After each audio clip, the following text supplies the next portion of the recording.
Hoy estamos celebrando algo muy importante. Y es el motivo por el cual usted y yo nos congregamos los domingos. Por eso no nos congregamos los sábados ni los viernes. Bueno, podríamos congregarnos, ¿no? Pero hoy es el día cumbre. Hoy es el día más alto de nuestra fe. Hoy es el día que tiene principado, por decirlo así, delante de los demás días.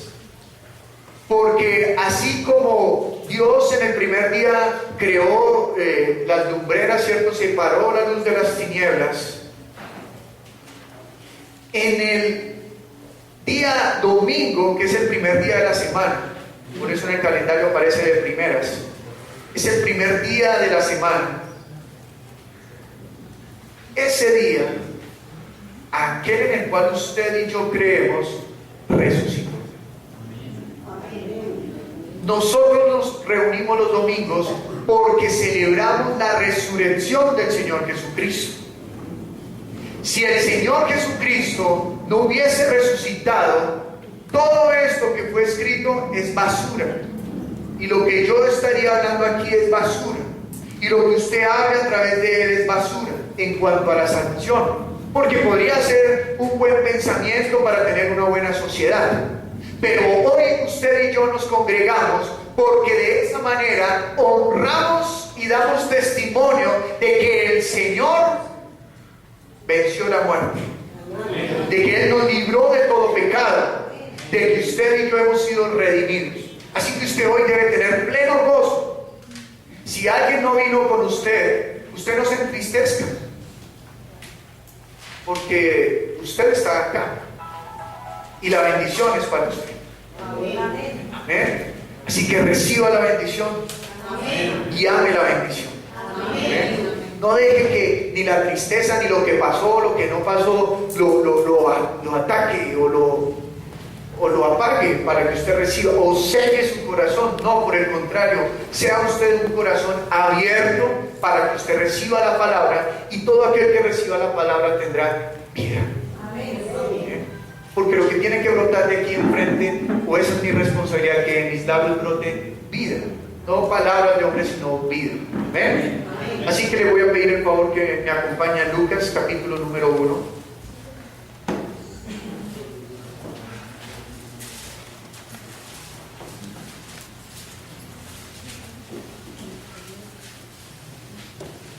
Aquellos que se pregunten, ¿y hoy qué va a pasar con lo que estamos estudiando acerca de la oración del Padre Nuestro? Solo me queda decirle, calma, que no cunda el pánico. Hoy no vamos a hablar acerca del Padre Nuestro, y hoy en 8 continuaremos con él, pero pronto para ser un poco variado. Pero no deje de estudiar el Padre Nuestro para que no pensemos que es una oración vana, porque todo lo que salió de la boca de Jesús es palabra de Dios. Él es Dios, así que toda la palabra que salió de sus labios es vida. Y él dijo, oren así: Padre nuestro que estás en los cielos, santificado sea tu nombre, venga tu reino, hágase tu voluntad como en el cielo, así en la tierra, ¿cierto? Danos el pan de cada día, perdona nuestras deudas como nosotros perdonamos a los que nos deben, no nos metas en la tentación, mas líbranos del mal, porque tuyo es el reino, el poder y la gloria por todos los siglos. Amén. No se deje cerrar el conocimiento por la tradición. Que usted dice, ay, no, me voy a volver rezandero. Rezandero es que reza muchas cosas. No, porque como usted no lo dice cuando siempre se encuentra alguien y dice, te voy a regalar una palabra. Josué 1:9, esfuérzate y seas valiente, no temas ni desmayes, donde quiera que tú estés. Eso también es rezar, si usted lo dice, lo dice. Entonces no, es que usted le dé el valor y el lugar a la palabra que corresponde. Amén. Crea la palabra. Okay. Lucas capítulo 1, verso número 1. El título de hoy, del mensaje de hoy, es Dios de los imposibles. Dios de los imposibles. Así que lea conmigo, por favor, Lucas capítulo 1, versículo 1, y vamos a leer hasta el versículo 25. Leamos. Pues que ya muchos han tratado de poner en orden la historia de las cosas que entre nosotros ha sido ciertísimas. tal como nos la enseñaron los que desde el principio lo vieron por sus ojos y fueron ministros de la palabra. Me ha parecido también a mí, después de haber investigado con diligencia todas las cosas desde su origen, escribírtelas por orden, oh excelentísimo Teófilo, para que conozcas bien la verdad de las cosas en las cuales han sido instruidos. Hubo en los días de Herodes, rey de Judea, un sacerdote llamado Zacarías, de la clase de Abías. Su mujer era de las hijas de Aarón y se llamaba Elizabeth.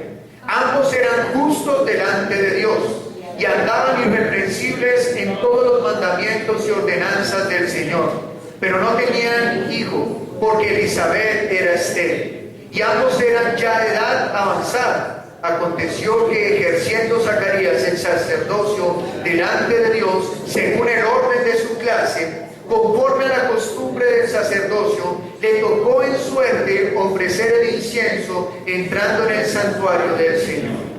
Y toda la multitud del pueblo estaba afuera orando a la hora del incienso, y se le apareció un ángel del Señor puesto en pie a la derecha del altar del incienso. Y se turbó Zacarías al verle y le sobrecogió temor. Pero el ángel le dijo: Zacarías, no temas, porque tu oración ha sido oída, y tu mujer Elizabeth dará a luz un hijo, y llamarás su nombre Juan. Y tendrás gozo y alegría, y muchos se regocijarán de su nacimiento, porque será grande delante de Dios. No beberá vino ni sidra, y será lleno del Espíritu Santo, aún desde el vientre de su madre.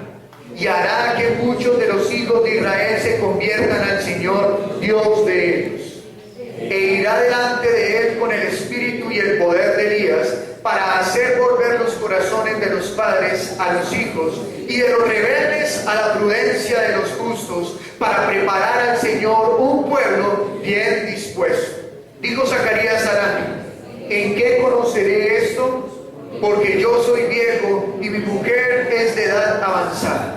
Respondiendo el ángel le dijo: yo soy Gabriel, que estoy delante de Dios, y he sido enviado a hablarte y darte estas buenas nuevas.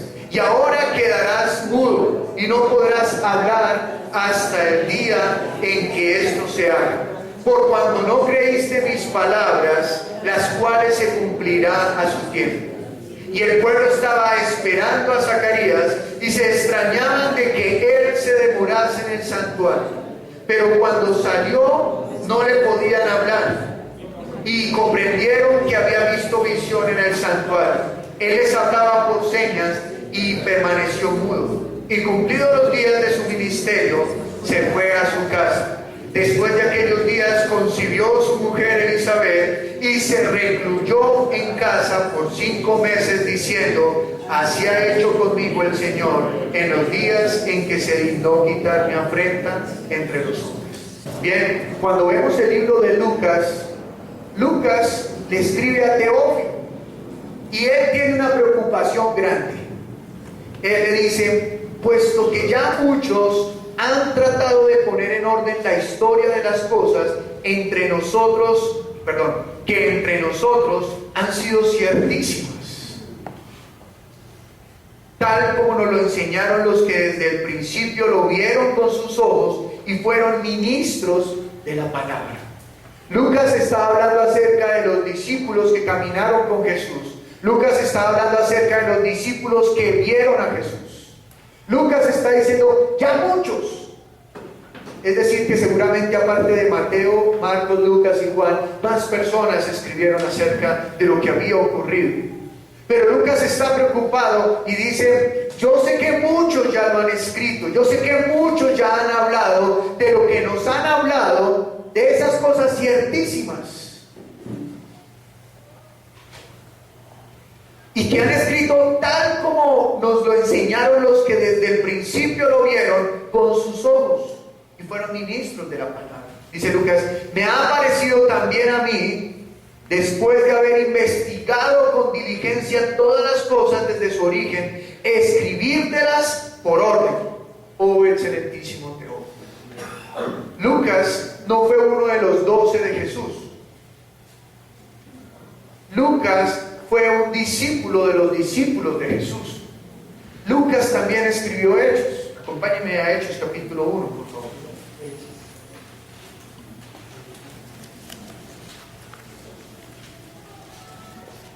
Dice la Escritura: en el primer tratado, oh Teófilo, hablé acerca de todas las cosas que Jesús comenzó a hacer y a enseñar, hasta el día en que fue recibido arriba, después de haber dado mandamientos por el Espíritu Santo a los apóstoles que había escogido, a quienes también después de haber padecido se presentó vivo con muchas pruebas indubitables, apareciéndoseles durante 40 días y hablándoles acerca del reino de Dios.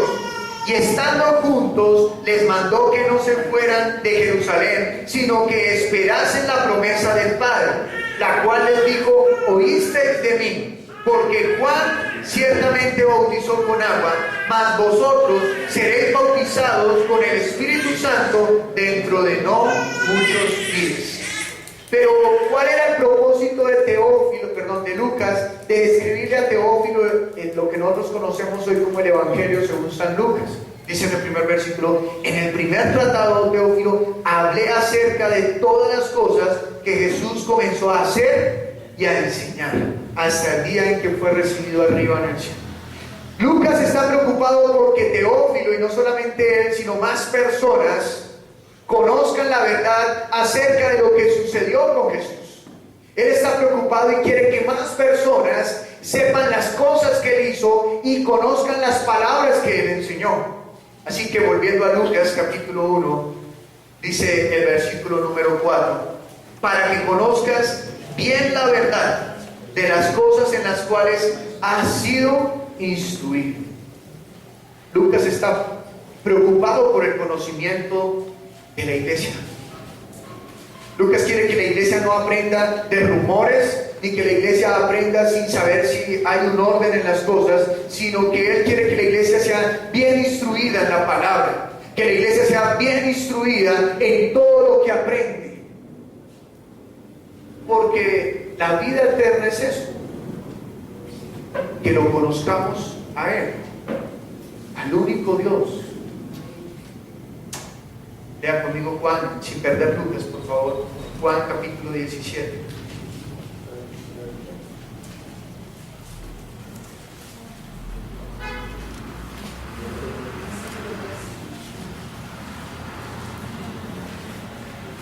Versículo número 3. ¿Amén? Lea conmigo, por favor. Y esta es la vida eterna, que te conozcan a ti, el único Dios verdadero, y a Jesucristo, a quien has enviado. Así que, ¿cuál es la vida eterna? Conocer a Dios, al único Dios. Mire cómo dice: y esta es la vida eterna, que te conozcan a ti, el único Dios. ¿El único Dios qué? El único Dios verdadero, y a Jesucristo, a quien has enviado. Dioses hay muchos. La Biblia habla de más dioses, ¿cierto? Pero el único Dios verdadero es el que se manifestó a través de la imagen, y esa imagen le dio un nombre, y ese nombre es Jesús. Cuando nosotros vimos a Jesús, vimos la imagen de Dios. Cuando Dios habita en nosotros, es su Espíritu Santo en cada uno de nosotros. Y cuando nosotros hablamos de que estamos en Dios, es que Dios nos contiene. ¿Amén? Así que Dios en mí, yo en Él. Lucas está preocupado porque la iglesia conozca la verdad. Y bueno, habiendo hecho ese pequeño preámbulo del libro de Lucas, él comienza a contar la historia, no desde el nacimiento de Jesús, como comienza Mateo, o no desde antes del principio de la creación, como comienza Juan, sino que Lucas quiere comenzar a partir de Juan. Es necesario comenzar a partir del nacimiento de Juan Bautista. Y dice la Escritura: hubo en los días de Herodes, rey de Judea, un sacerdote llamado Zacarías, de la clase de Abías. Su mujer era de las hijas de Aarón y se llamaba Elizabeth. Ambos eran justos delante de Dios y andaban irreprensibles en todos los mandamientos y ordenanzas del Señor. pero no tenían hijo porque Elizabeth era estéril y ambos eran ya de edad avanzada. Entonces, Lucas está hablando acerca de un sacerdote del orden de Abías, es decir, de uno de los órdenes, de una de las órdenes o de las clases después de Aarón, de los levitas, perdón, de los sacerdotes del templo. Recuerde que en el Antiguo Testamento, cuando Moisés comenzó a dar órdenes en cuanto al tabernáculo, organizó a los levitas para que sirviesen de una manera o de otra en el templo o en el tabernáculo. Para este entonces están en el templo de Salomón. Y entonces Zacarías está sirviendo conforme a la ley. Él fue escogido conforme a la ley. Pero nos habla de Elizabeth, su esposa, la cual está siendo estéril. No tiene hijo. Pero Zacarías oraba por un hijo. Porque si no se tiene un hijo, se pierde el nombre. Entonces necesitan un hijo para que siga habiendo nombre, para que sigan recordándolo. Entonces él añora un hijo. Versículo número 8. Aconteció que ejerciendo Zacarías el sacerdocio delante de Dios según el orden de su clase, conforme a la costumbre del sacerdocio, le tocó en suerte ofrecer el incienso entrando en el santuario del Señor. Y toda la multitud del pueblo estaba afuera orando a la hora del incienso. Y se le apareció un ángel del Señor puesto en pie a la derecha del altar del incienso. Y se turbó Zacarías al verle y le sobrecogió temor. Zacarías está allí ofreciendo el incienso y se le aparece un ángel. Y entonces Zacarías siente temor. Pero el ángel le dice: Zacarías, no temas, porque tu oración ha sido oída y tu mujer Elizabeth te dará a luz un hijo y llamarás su nombre Juan. Y tendrás gozo y alegría, muchos se regocijarán de su nacimiento, porque será grande delante de Dios. No beberá vino ni sidra, y será lleno del Espíritu Santo, aún desde el vientre de su madre. Y hará que muchos, escuche bien, y hará que muchos de los hijos de Israel se conviertan al Señor Dios de ellos, e irá delante de él. ¿Delante de quién? Delante del Señor Jesucristo, con el espíritu y el poder de Elías, para hacer volver los corazones de los padres a los hijos y de los rebeldes a la prudencia de los justos, para preparar al Señor un pueblo bien dispuesto. Entonces el ángel está diciendo a Zacarías: tu hijo será grande, muy grande, grande delante de Dios. Y su labor será ir delante del Señor, porque Él será quien prepara el camino. La labor de Juan Bautista era preparar el corazón del pueblo. Por eso dice el versículo 17 al finalizar: para preparar al Señor un pueblo bien dispuesto. ¿Bien qué? Dispuesto. Bien dispuesto. Pero entonces Zacarías dice: ¿y cómo va a ser esto? Si yo ya estoy viejo. ¿Le suena? Por ahí apareció otra historia en la Biblia. ¿Cómo va a ser esto posible si yo ya estoy viejo? Si no se puede. Y entonces el ángel le dice: yo soy Gabriel, aquel que anda delante de Dios. Y entonces lo enmudeció y le dijo: y volverás a hablar hasta cuando nazca el niño. Y bueno, si usted lee más adelante, que lo leeremos después, el niño nace y entonces todos le preguntan a la mamá: ¿cómo se va a llamar el niño? Porque el papá no puede hablar, ¿no? ¿Cómo se va a llamar el niño? Y entonces la mamá dice: se llamará Juan. Y todos dicen: ¿cómo se va a llamar Juan si ninguno de tus familiares se llama Juan? Por costumbre ponen un nombre de un familiar, ¿no? Como para marcar la familia. Entonces le pasan una tabla a Zacarías para que escriba, y él escribe: se llamará Juan. Y en ese momento se le desata la lengua. Pero bien, lo que aquí estamos viendo es que Dios hizo algo que para ellos era imposible. Pero ¿por qué Dios lo hizo con ellos? Lea conmigo, por favor. Versículo 6. Ambos eran justos delante de Dios y andaban irreprensibles en todos los mandamientos y ordenanzas del Señor. ¿Eran qué? Justos. ¿Eran qué? Irreprensibles. Es decir, no podían ser tachados por algo. Eran justos e irreprensibles.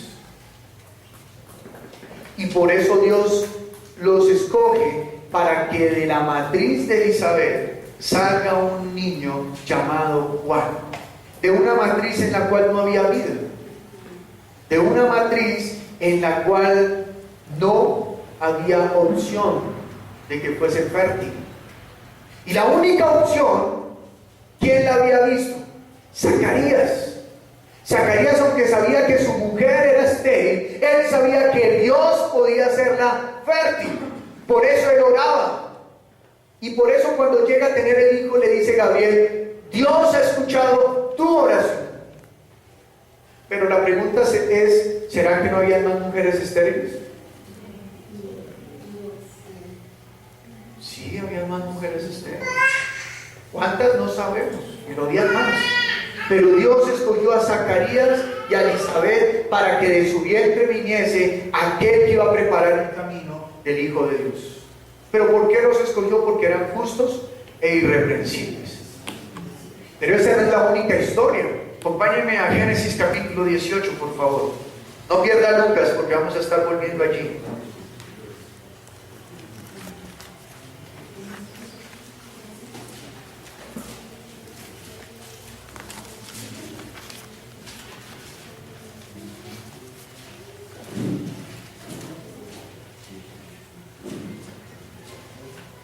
Amén. ¿Lo tienen? Amén. Lean por favor conmigo versículo 9.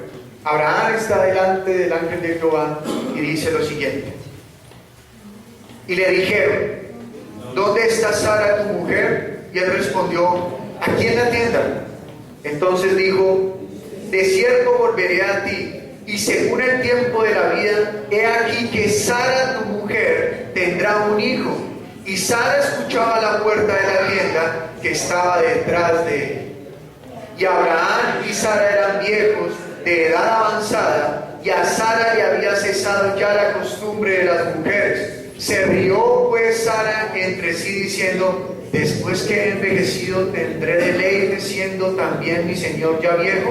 Entonces Jehová dijo a Abraham: ¿por qué se ha reído Sara diciendo: ¿será cierto que he de dar a luz siendo ya vieja? ¿Hay para Dios alguna cosa difícil? Pregúntele al que está a su lado: ¿hay para Dios alguna cosa difícil?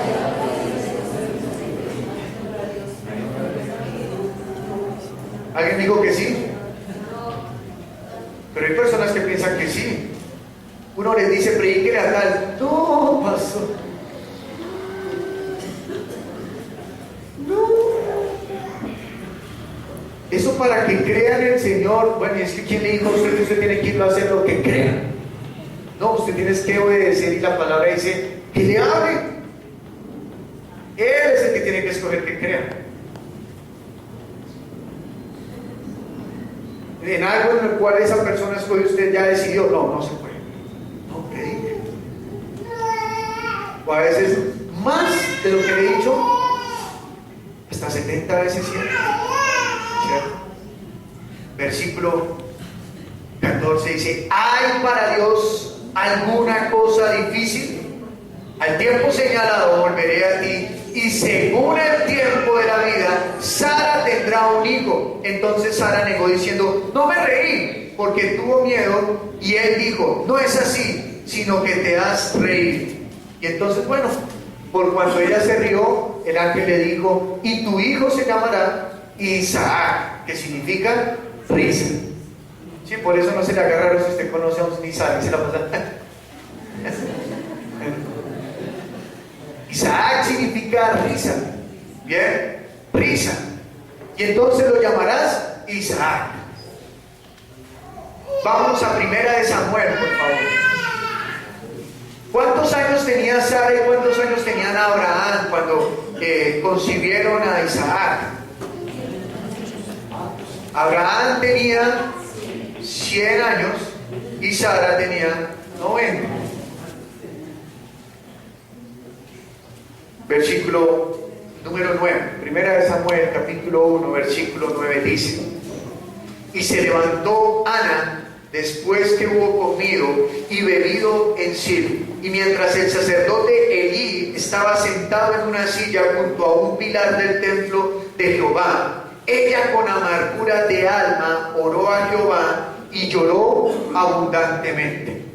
E hizo voto diciendo: Jehová de los ejércitos, si te dignares mirar a la aflicción de tu sierva y te acordares de mí, y no te olvidares de tu sierva, sino que dieres a tu sierva un hijo varón, yo lo dedicaré a Jehová todos los días de su vida, y no pasará navaja sobre su cabeza.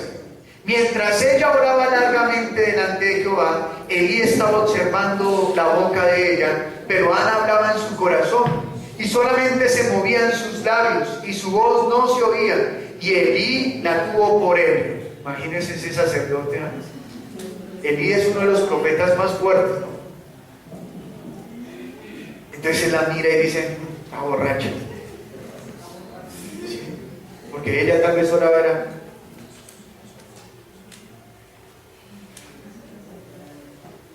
Porque no hablaba, ¿no? Porque lo normal de orar es que alguien hable, ¿no? Aquí hay algunos que parecen borrachos también. Pero puede que estén como Ana, ¿no? Versículo 13: pero Ana hablaba en su corazón y solamente se movían sus labios y su voz no se oía, y Elí la tuvo por él. Entonces le dijo Elí: ¿hasta cuándo estarás ebria? Digiere tu vino. Y Ana le respondió diciendo: no, Señor mío, yo soy una mujer atribulada de espíritu. No he bebido vino ni sidra, sino que he derramado mi alma delante de Jehová.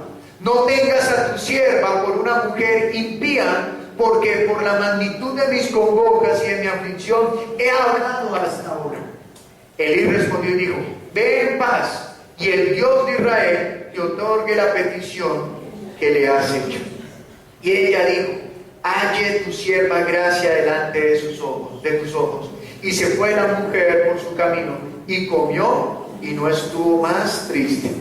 Y levantándose de mañana, adorando delante de Jehová, y volvieron y fueron a su casa en Rama. Y Elcana es el esposo de Ana, Elcana se llegó a Ana su mujer, y Jehová se acordó de ella. Aconteció que al cumplirse el tiempo, después de haber concebido a Ana, dio a luz un hijo y le puso por nombre Samuel, diciendo: por cuanto lo pedí a Jehová. ¿Qué hizo Dios? Escuchó la oración de Ana, y Dios se acordó de ella y concibió un hijo, el cual después usted lee la historia.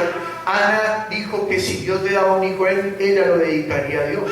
Entonces ella lo cría durante un año, y dice la escritura que después de que lo desteta, va a dar ofrecimiento al Señor, y allá lo deja frente al sacerdote Elí, y Elí es quien termina de criar a Samuel. Y después ustedes ya se saben la historia de Samuel, que es el último de los jueces, y allá comienza a escoger los primeros reyes de Israel, ¿no? Entonces, Dios escucha la oración de quienes. Mire lo que se atrevió a decir Ana. Lea conmigo, por favor, versículo 16. No tengas a tu sierva por una mujer impía, porque por la magnitud de mis congojas y de mi aflicción he hablado hasta ahora. ¿Quién era Ana? Ella dijo: no soy una mujer impía. Impío es que conoce la palabra y es muérgano, ¿no? O sea, sigue ahí haciendo sus maldades, sus cochinadas en cuanto al pecado. No se imagina ya algo tenebroso, ¿no? Puede ser alguien que sabe que mentir es malo y sigue mintiendo, ¿no? Entonces, nosotros permanecemos, nosotros sabemos que las personas que conocen del Señor son aquellas que permanecen firmes y fieles delante de Él. Pero el que se aparta es el impío. Y Ana no era impía. Ana era una mujer que buscaba del Señor. Ana tenía la fe suficiente para saber que Dios le podía hacer que su matriz fuese fértil. Pero la Escritura también habla acerca de que nosotros tenemos que tener la fe suficiente para buscar del Señor, para que Dios obre en nosotros, para que Dios mire a nosotros. No es que usted y yo seamos perfectos, sino que tengamos fe. Recuerda el título del mensaje: Dios de los imposibles. Porque es que hay muchas cosas imposibles para el hombre. Y cuando hablamos de la palabra Dios, es que le estamos dando un lugar por encima de mi vida. Cuando yo digo tú eres mi Dios, yo le estoy diciendo tú señoreas sobre mí. Cuando decimos que Él es Dios de los imposibles, es que Él señorea sobre todo lo imposible y que Él puede coger lo imposible y deshacerlo. Es decir, que cuando Dios deshace lo imposible, se vuelve eso posible. Pero Dios no hizo solamente eso con Samuel, también lo hizo con José. Cuando Jacob tuvo sus hijos, todos tuvieron hijos. Jacob tuvo 4 mujeres, ¿no? 2 esposas y 2 concubinas. Y entonces Jacob tuvo hijos con las 3 que él no quería tener como esposas. Pero por la que él luchó, por la que él amó, no tenía hijos. Pero entonces Dios, viendo el agravio que tenía, no recuerdo el nombre, me acuerdo de la hermana Elea, Dios se acordó de aquella mujer, dijo Raquel, se acordó de Raquel, y entonces Raquel dijo, esperó en el Señor, y Dios le concedió ¿a quién? A José. Y José era el menor de sus hermanos, ¿no? Porque después ella también concibe a Benjamín. Y son los 2 más amados de Jacob. ¿Por qué? Pues porque esa era la mujer por la cual él veía, ¿no? Esta es mi mujer. Lea fue porque le tocó, porque le engañaron. Él trabajó 7 años por Raquel, y cuando menos fue que el suegro, que era el tío también de Jacob, lo emborrachó, y allá fue y le dijo, Lea, vaya y acuéstese. Y al otro día cuando se despertó Jacob, entonces, Dios mío, ¿qué pasa, cierto? Me engañaron. Entonces le dice el tío de Jacob, tienes que trabajar otros 7 años por Raquel. Y trabaja 7 años, y entonces ellos después se van, y cada una se va con una concubina, con una sierva, en fin. Pero Dios siempre obra en aquella persona que tiene fe, que confía en Él. ¿Bien? Recuerden, estamos hablando de Juan Bautista, la preocupación de Lucas de que la iglesia conozca la verdad, y ahora estamos en un tema en el cual estamos hablando de que Dios es Dios de los imposibles. No pierda de vista los 3 tópicos que hemos tocado, ¿no? Pero juntamente con la estéril siempre hay la que no está estéril. Y si usted lee, cuando Sara tuvo su hijo, entonces Isaac creció, y entonces Sara comenzó a tener envidia porque el otro hijo, Ismael, molestaba a Isaac, ¿no? ¿Sí lo vieron en Semana Santa? Y entonces lo molestaba, y entonces Dios le dice a Abraham, Sara le dice a Abraham, no señor, yo no me voy a aguantar eso, me hace un favor y fuera, y aquí se va a Agar. Y entonces Abraham, Dios mío, pero es que es mi hijo. Va y consulta al Señor. O sea, puede ser la esposa, pero él se sujeta al Señor, ¿no? Y dice, no. Y el Señor le dice, no, Abraham, tranquilo, déjame. Él será una nación grande. Si no es por eso, a Sara le toca ver crecer a su hijo juntamente con el hermano. Y entonces Abraham despide, ¿no? De la misma manera, Raquel era incomodada porque ella decía, yo quiero darle hijos a mi Señor. Pero estas 2 concubinas, incluso mi concubina, sí le pudo dar hijos a mi esposo, pero yo no, Señor. Entonces había un atosigamiento, ¿no? Elizabeth era estéril. Y aunque la escritura no habla de que había otra que sí tenía hijos, y es que usted no tiene hijos, no. Pero ellos sí querían darle nombre, que el nombre de ellos siguiese pasando. ¿Por qué? ¿Por cuál era el añoro, la añoranza de que ellos tuviesen hijos? que ellos sabían que por medio de Israel era que iba a venir el Mesías. Entonces ellos querían tener hijos para ser parte de aquel linaje,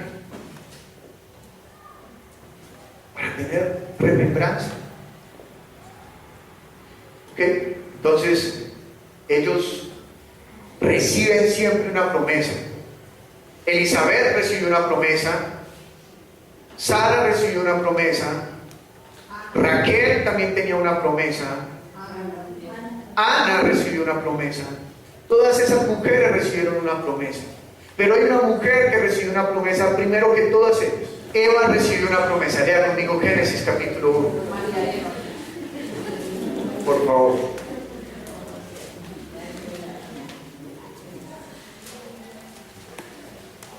Génesis capítulo 3.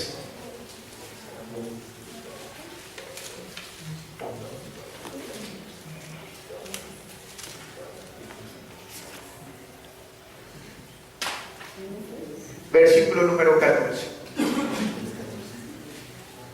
Mire lo que dice la escritura.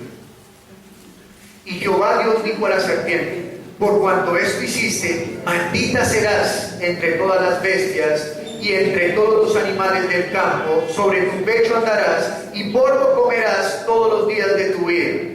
Y pondré enemistad entre ti y la mujer, y entre tu simiente y la simiente suya. Esta te herirá en la cabeza y tú le herirás en el calcañar. A la mujer dijo: multiplicaré en gran manera los dolores en tus preñeces, con dolor darás a luz los hijos, y tu deseo será para tu marido, y él se enseñoreará de ti. Entonces está hablando la escritura y dice: le dio una promesa a la serpiente. ¿Cuál? Que la simiente de la serpiente tendrá enemistad con la simiente de la mujer. Y a la mujer le dijo: los dolores de parto serán multiplicados. Escuche muy bien las dos promesas. A la mujer, a la serpiente le dice: la simiente de la serpiente tendrá enemistad con la simiente de la mujer. Y dice que la simiente de la mujer herirá en la cabeza a la simiente de la serpiente, pero que la simiente de la serpiente morderá en el talón a la simiente de la mujer. Simiente es hijo. Y a la mujer le dice: multiplicaré tus dolores de parto. Entonces dice la escritura que nosotros desde ese día tenemos lucha contra el enemigo. ¿Quién es esa mujer y quién es esa simiente? Esa simiente es Jesús. Y todos los que nacen a través de Jesús, es decir, los que nacen de nuevo por el Espíritu, tenemos enemistad contra los hijos de Satanás, o los hijos de las tinieblas, o los incrédulos, o los que no son la iglesia, como usted le quiere llamar. Es la lucha entre la luz y las tinieblas. Es la lucha entre la voluntad de Dios y la voluntad de Satanás. No es que ahora los jóvenes se tatúen en yin y en yang. No, sino que nosotros entendemos que hay una lucha entre luz y tinieblas. Ahora, vamos a Romanos, capítulo 4, versículo 13. Habiendo terminado la introducción,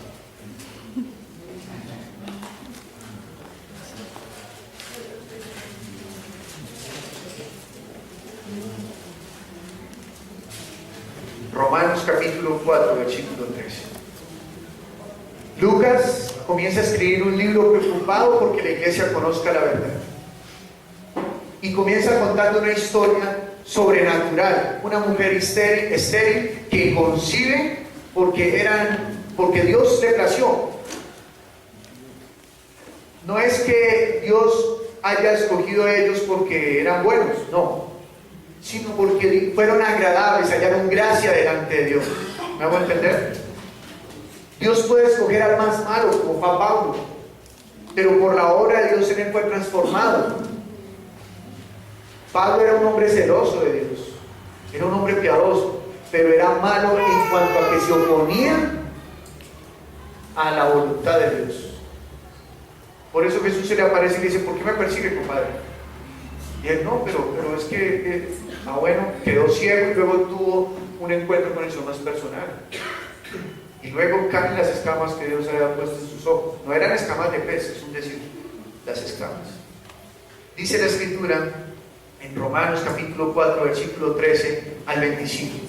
Porque no por la ley fue dada a Abraham o a su descendencia la promesa de que sería heredero del mundo, sino por la justicia de la fe. ¿Qué es lo que estamos hablando aquí? Cuando Dios le dio el hijo a Abraham, le dice, Abraham, en tu simiente serán benditas todas las naciones.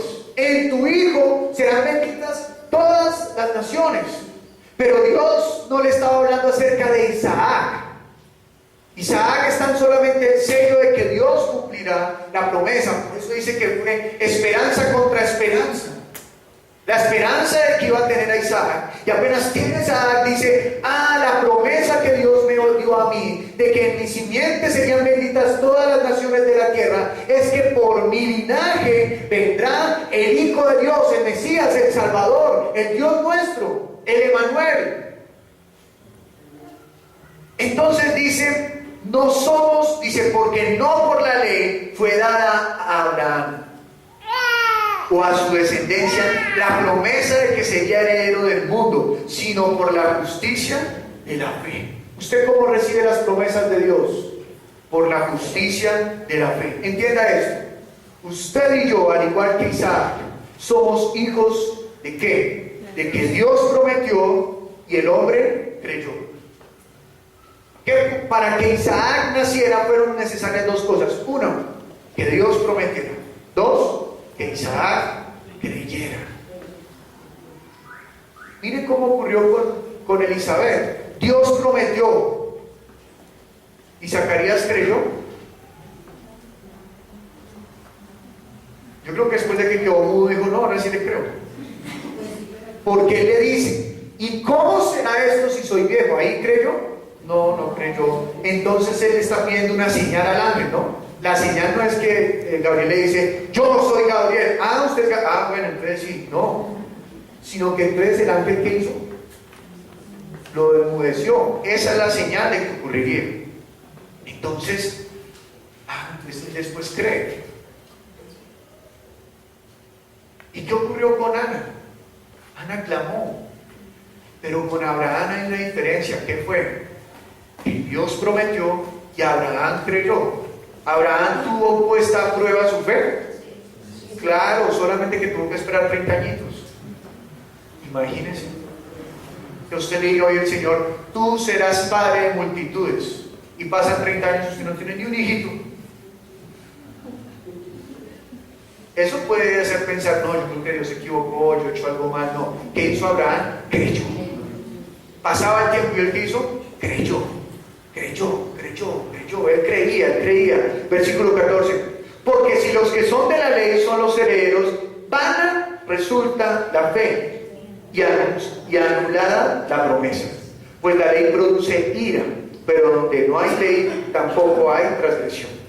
Por tanto, es por fe, para que sea por gracia, a fin de que la promesa sea firme para toda su descendencia. No solamente para la que es de la ley, sino también para la que es de la fe de Abraham, el cual es Padre de todos nosotros. ¿Qué está hablando aquí la Escritura?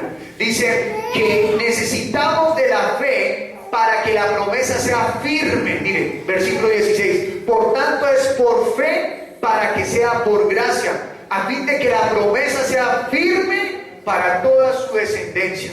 La promesa de que usted y yo seremos salvos, la promesa de que usted y yo heredaremos el reino de los cielos, permanece si usted cree. Si fuese por la ley, ninguno podemos cumplir la ley, así que todos seríamos descalificados. Pero es por fe que recibimos la promesa. Dios prometió, usted cree, y cuando usted cree, Dios obra. Entonces nosotros somos los hijos de la promesa. ¿Y cuál promesa? De aquellos que son herederos de la salvación. Nuestro propósito, siempre lo diré, nuestro propósito no está en esta tierra. Nuestro fin es llegar al reino de los cielos.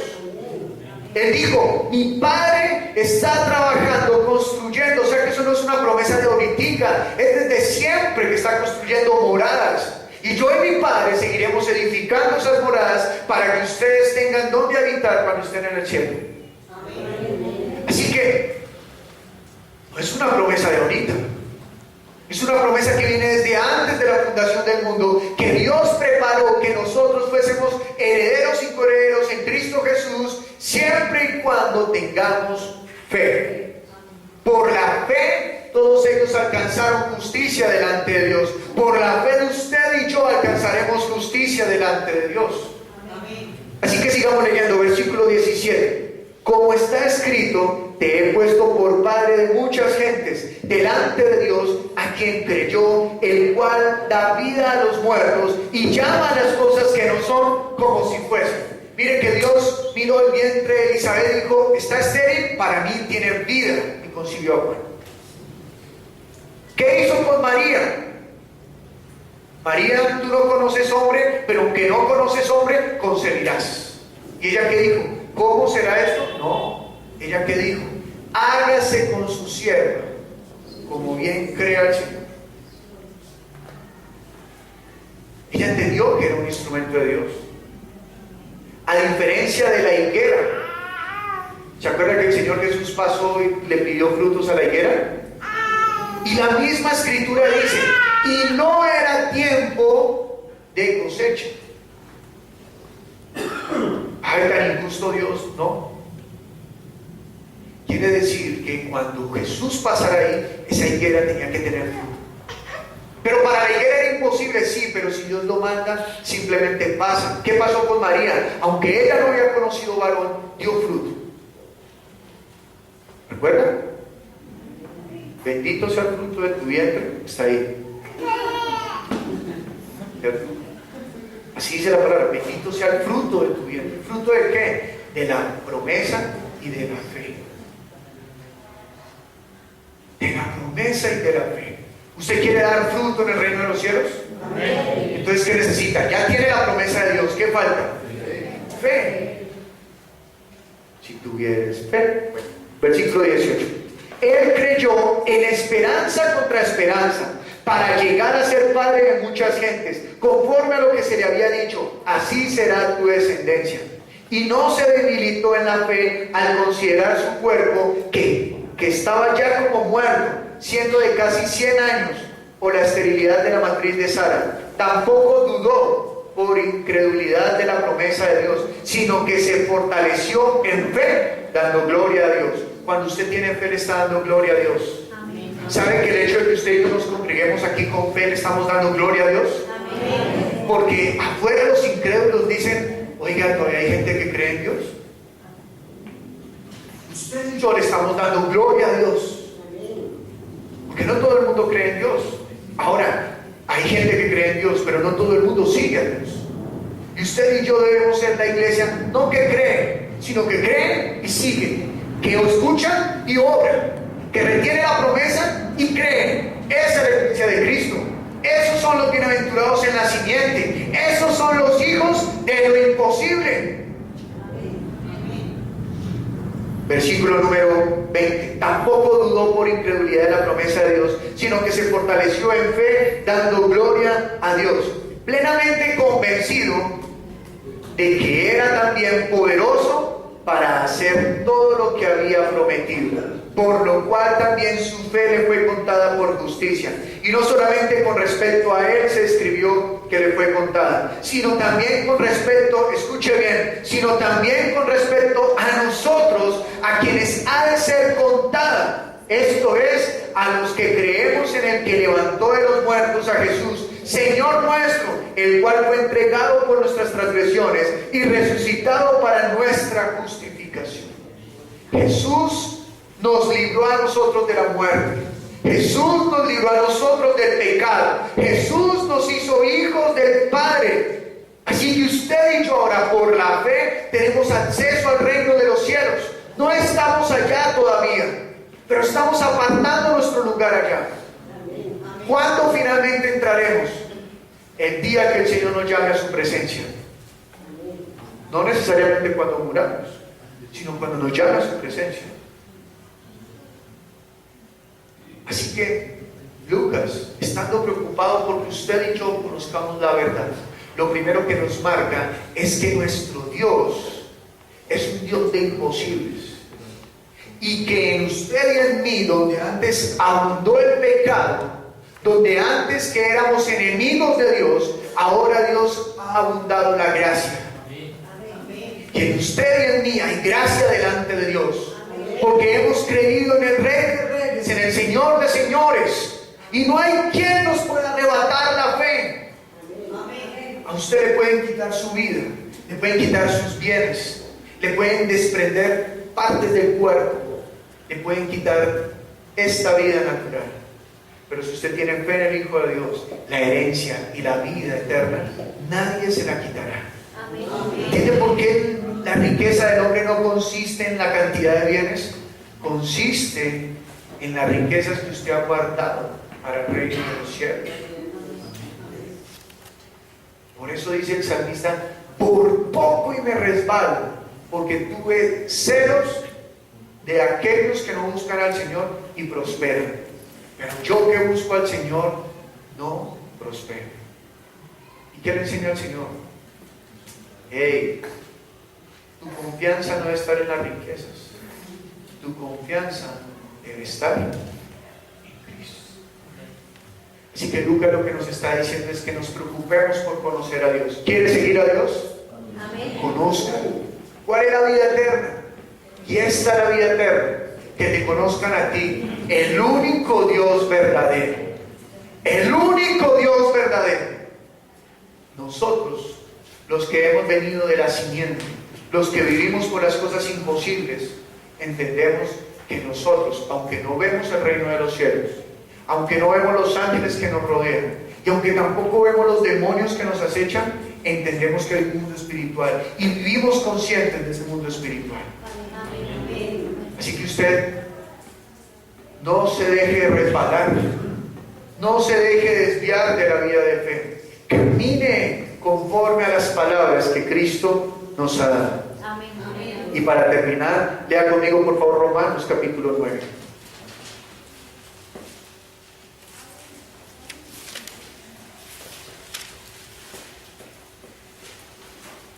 Versículo 26.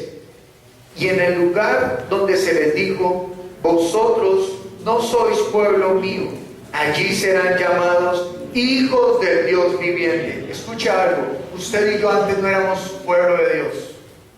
¿O alguno de aquí estudió? No.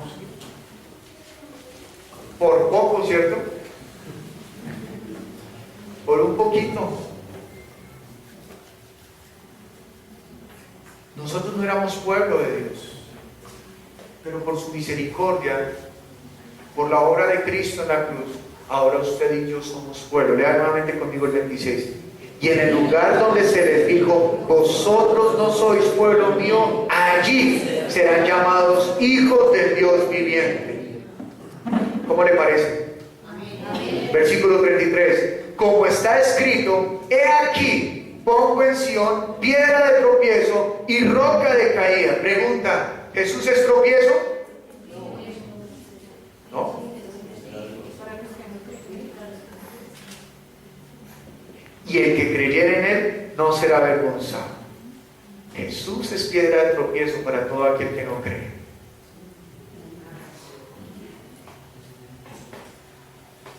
Es roca de caída para todo aquel que no cree en Jesús. Jesús viene a ser enemigo. ¿Usted quiere ser amigo de Dios o amigo de Dios? ¿O quiere ser enemigo? Amigo, ¿cierto? Dijo el Señor Jesucristo: mire, vosotros ya no sois siervos, sino que sois mis amigos, porque todas las cosas os he dado a conocer.